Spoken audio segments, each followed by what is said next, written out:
আজকে আমাদের ঘরে সবকিছু নতুন জিনিসের আগমন। তো ১ম এ আসলো গোপালের জামা আর নেক্সট আসলো কি সেটা দেখতে হলে কিন্তু ভিডিওটা শেষ পর্যন্ত দেখতে হবে। তো রাধে, রাধে সকলকে জানাই আমার চ্যানেলে অনেক, অনেক স্বাগত। আশা করি আপনারা সকলে খুব ভালো আছেন। আর আপনাদের গোপালের আশীর্বাদে আমিও ভালো আছি। তবে একটু শরীরটা খারাপ জানোই তো ঠান্ডা লেগেছে, গলা প্রচণ্ড পরিমাণে ব্যথা আর কথা বলতে পারছি না এতটাই ব্যথা। তো যাই হোক আজ সকাল, সকাল ঘুম ভেঙে গেছে আর এসে উঠে আমি গোপাল সেবা-টেবা দিয়ে রান্না বসিয়ে দিয়েছি। পড়াতে যাবো ৮টার দিকে আজকে যাবো। কারণ ওরাও শীতকাল তো একটু ঘুমায়।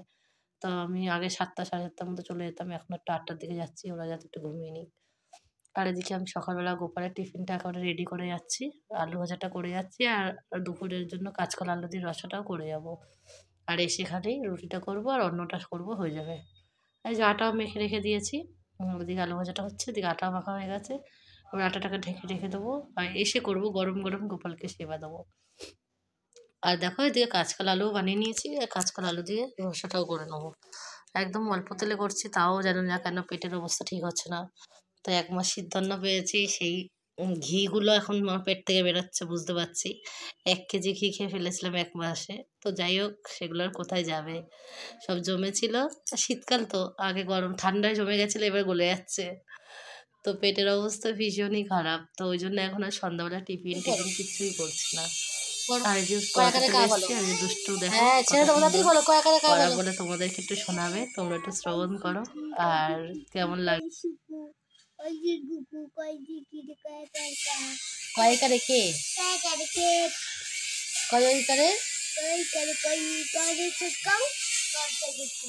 আচ্ছা এবার নামটা বলো দুইয়ের নামটা বলো ২ কে ২ ২ দুগুণে ৪ ৩ দুগুণে ৬ ৪ দুগুণে ৮ ৫ দুগুণে ১০ সাত দুগুণে ৬ দুগুণে ১২ ৭ দুগুণে ১৪ ৯ দুগুণে ৮ দুগুণে ৮ দুগুণে ১৬ ৯ দুগুণে ১৮ ১০ দুগুণে ২০ পাঁচেরটা বলো ৫ একে ৫ ৫ দুগুণে ১০ ৩ ৫ ১৫ ৪ ৫ ২০ ৫ ৫ ২৫ ৫ ৩০ ৫ ৪ ৩৫ ৫ ৮ ৪০ ৫ ৯ ৪৫ ৫ ১০ আর ৫০ তো ওই যে ও পড়াতে গিয়েছিলাম তো ভাবলাম যে আজকে তোমাদেরকে একটু ওর পড়ানোটা শুনিয়ে দিই। ওর বয়স কিন্তু ৩ বছর ৪ বছরে পা দেবে। আর ও কিন্তু ৮ অবধি সব নাম তার মুখস্থ আর রাইমস তো সব মুখস্থ। তো এক দিন তোমাদেরকে এক একটা জিনিস শোনাবো ওখানে একদিনে তো অতটাও করা যায় না।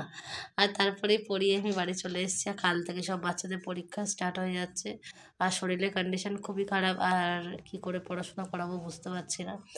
আর এদিকে বাড়ি এসে আমি গরম গরম গোপালকে রুটি করে আর এই যে সেবা দিয়ে দিয়েছি আলু ভাজা রুটি। তো গোপালকে সেবা দিয়ে আবার নিজেও সেবা নিয়ে আর একটু বিশ্রাম করছিলাম আর তখনই ফোন আসলো ফ্লিপকার্ট এই মিশো থেকে। তো মিশো থেকেই জামাটা অর্ডার করেছিলাম গোপাল সোনার জন্য। তো গোপাল সোনাদের জন্য দুটো গোপালের জন্য ৪টে জামা ছিল, দুটো লাল আর দুটো হলুদ। তো দুটো লাল আজকে হলুদ দুটো পরিয়ে দিয়েছি, লাল দুটো আবার অন্যদিন পরবো। আর এদিকে দেখো গোপাল সোনাদেরকে সাজিয়ে দিয়ে একদম বসিয়ে দিয়েছে। তো আমার গোপালকে কেমন লাগছে জানিও। আর তারপরে দুপুরে ভোগ দর্শন করো। আর তারপরে এই যে আমার বর আর আমার দাদা ঢুকছে। তো কেন কি নিয়ে ঢুকছে আমি বুঝতে পারছি না। তারপর শুনলাম যে নাকি ফোন কিনেছে। তা আমি প্রচণ্ড রেগে গেছি। এই ১ম একটা ফোন এই কদিন আগে কিনেছে একটা। এই যে দেখো প্রায় ৪০,০০০ টাকা দাম। আবার একটা এটা ১৩,০০০ টাকা দিয়ে একটা ফোন কিনে নিয়ে এসছে। যদিও কাজের দরকারই ঠিক আছে। তো একটু ভালো জায়গায় কিনে আমাকে তো দিতে পারতো। দেয়নি। তাই আমি রাগ করে এখান থেকে চলে যাচ্ছি। আর আমার দাদা ভাবছে যে আমি সত্যি, সত্যি রাগ করেছি কিন্তু আমি একটু মজা করছিলাম ওদের সাথে। তো যেহেতু কাজের দরকার সেটা তো কিনতেই হবে। আর আমি চলে আসলাম আর এসে চুপচাপ বসেছে। ভাবছে আমি রাগ করেছি। আবার আমার কাছে গেছে, এসছে এসে বলছে ফোনটা তুই নে। আমি বললাম না, না আমি নেবো না, আমি তো ইয়ার্কি করছি। আর তারপরে এই যে সন্ধ্যা আরতি করে আর আজকের ভিডিওটা আমি শেষ করছি। কাশিটা প্রচণ্ড পরিমাণে বেড়ে গেছে আর একদম কথা বলতে পারছি না। আর এদিকে আরতি দর্শন করিয়ে আজকের মতন ভিডিওটা আমি শেষ করছি। আর যদি তোমাদের আমার ভিডিওটা কোথাও একটু ভালো লাগে তাহলে লাইক কমেন্ট শেয়ার আর সাবস্ক্রাইব করতে ভুলবে না। আর এভাবেই আজকের মতন ভিডিওটা আমি শেষ করছি। রাধে রাধে, শুভরাত্রি, জয় শ্রীরাম, সকলে ভালো থাকবেন।